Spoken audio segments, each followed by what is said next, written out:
How much time do you spend in Facebook groups? Do you sometimes wonder whether you're kind of wasting away half of your life chatting away about all sorts of fabulous and not so fabulous things in Facebook groups and then kind of regretting it and feeling like you're just wasting all of that time? Or do you actually find that Facebook groups are a really good way to build business connections and potentially generate business for you? Now, I actually think Facebook groups are a phenomenal opportunity to build relationships, to prove your credibility and your expertise, and to potentially develop connections with possible customers. But actually, I don't think there's that many people who use them that well. So I thought I would share with you this week my kind of do's and don'ts about how to get the best from a Facebook group. And this comes from the perspective of, obviously, I own and run a Facebook group, the Business Growth Community. If you're not in, why not? So I have that perspective of who I see coming into the group and who really kind of adds value, really sort of helps with the group, they make it a better place, versus who kind of comes in, dumps all their stuff, just looks at it as a place to sell or spam. And I see all these good things that people do and all the bad things that people do. And sometimes those bad things are just a little naive, but they really kind of shoot people in the foot and don't give that great an impression of them. So here are my do's and don'ts around Facebook groups. So things that you should do. Particularly if you join a new Facebook group, if you see a post or if you see a tag or if you're just looking for a new group, the first thing that you really ought to do is go and have a dig around the group. Check out the About section. Work out who has created the group and what it's all about and what it's there for. I think a lot of people actually forget that every single group on Facebook was started by one individual. And sometimes people see things and the fact that it's got an impersonal name, so things like the Business Growth Community or, groups like the Northwest Small Business Group, where I think that's got like 10,000 members in it. So people look at groups like that, and because it doesn't have a person's name, I think a lot of people think that there isn't an individual behind it, but there always is. So there is always an individual who has probably put blood, sweat and tears in to build that group, creating it, getting it off the ground and getting more people to see it. So as a bit of a thank you or an acknowledgement to that person, it will stand you in much better stead when you join a new group if you actually check out what it's all about. Is there a welcome post? Do they have any announcements on there that tell you a bit more about the group? So really get to understand what it's about and how you can play your part in the best way. The next thing to do is introduce yourself. The vast majority of groups will always do an introductory post, sometimes daily, weekly, monthly, whatever that is. But you will almost always get tagged into a post when you join a group to welcome you in there. And it fascinates me how few people ever respond to that post. So I would say on a typical week, I get between about 6 and 8 new members in my group. They all get tagged into the weekly welcome post, and probably on average 1 to 2 of those people introduce themselves. Very rare that it's more than 2. And what a missed opportunity that is. You are literally being invited to tell people what you do and how you do it and who you do that for. You're being essentially given a stage and you're not taking it. So when you get tagged in a welcome post, absolutely make sure that you introduce yourself and take that opportunity. The other crucial thing is get involved. The biggest difference I see, the people who do well from Facebook groups are the ones that are regularly involved. They post, they comment, they have conversations with people, they just get involved. And what happens is that you see those people. Whenever you're in that group, you get to see those people regularly. The fact that they regularly comment on other people's posts, that actually puts them across as supportive, as conversational, as nice. You get to see their personality to know whether you like and trust them.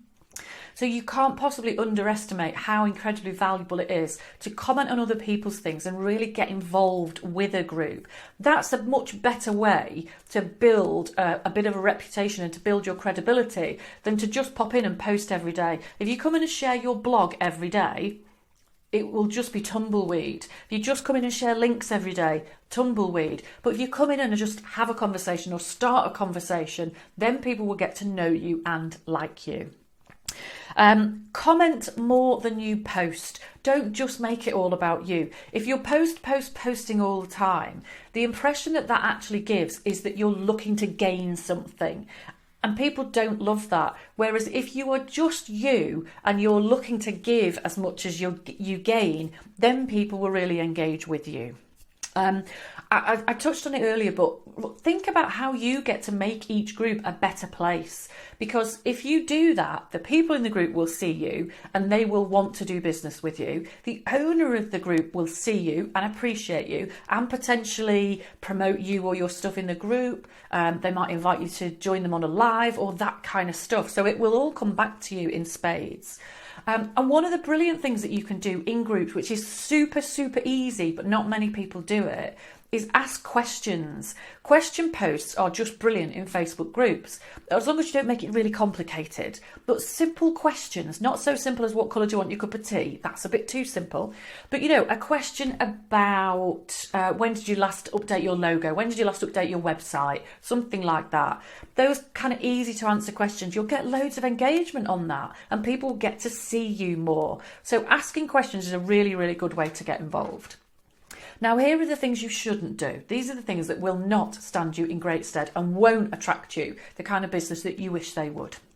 What you shouldn't do is post and never engage. If you drop a post or ask a question in a Facebook group and people take the time to comment on that and you never come back and acknowledge those comments, frankly, it's just rude.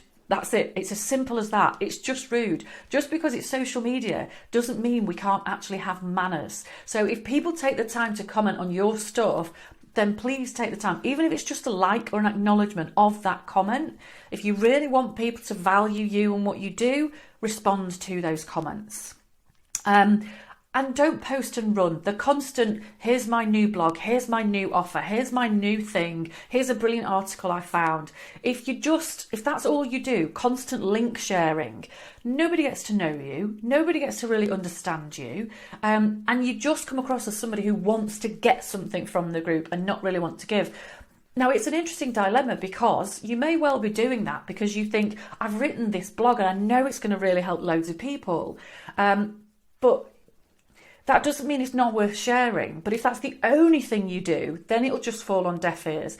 As an absolute minimum, share something like that, but add an explanation, add a comment, so it looks like you've bothered. It looks like you've put a bit of effort in. It looks like you actually care about the people in the group. So at least put in a comment or an explanation about why you're sharing it and what people will gain. Then you might get a few people clicking through.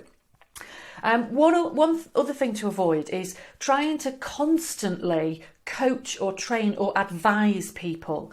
And not because you necessarily patronise and not because that doesn't add value, because actually it adds loads of value technically. But it doesn't really build relationships. If you're just doing that whole, it almost comes across as, look what I know. And if you think about why are you in Facebook groups, you're very rarely there because you want somebody to teach you or coach you or preach to you. That's not what the members of that group are looking for. So if that's what you do, you know, you're constantly looking to demonstrate your skills or share value. It could be that you're sharing amazing content, but it just isn't the type of content that people are looking for because it's not why they're there. So don't try and coach and train people all the time. And my last tip is don't join 8 million groups that you go in once a week or once a day or whatever and just share the same stuff in every single group.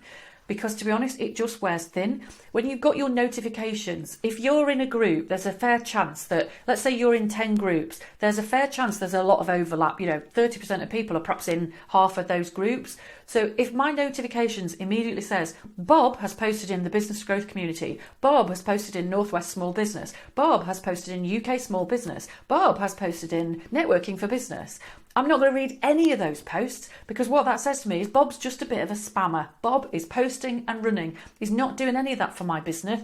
He's just got this little strategy that goes post, because he's decided that that's marketing and it ain't really marketing. So those are my top tips. I'm conscious I'm making this vlog a little bit too long. Sorry, too much to say. But I think, as I say, Facebook groups are a brilliant, brilliant place to do business, a great place to build your connections as well. But there is a bit of a technique to how to do it well, rather than how to just spend a whole raft of time in there that is never going to actually pay dividends. So hopefully there's a little snippet of something in there that can really help you in your quest to do some brilliant stuff through Facebook groups. I'd love to hear back from you about how this resonated with you. And of course, if there's anybody else who you think could benefit, then please feel free to share this with them. And doubly, of course, if you haven't come across and joined my Facebook group, the Business Growth Community, why on earth not? Go and find it now, straight away, no delay.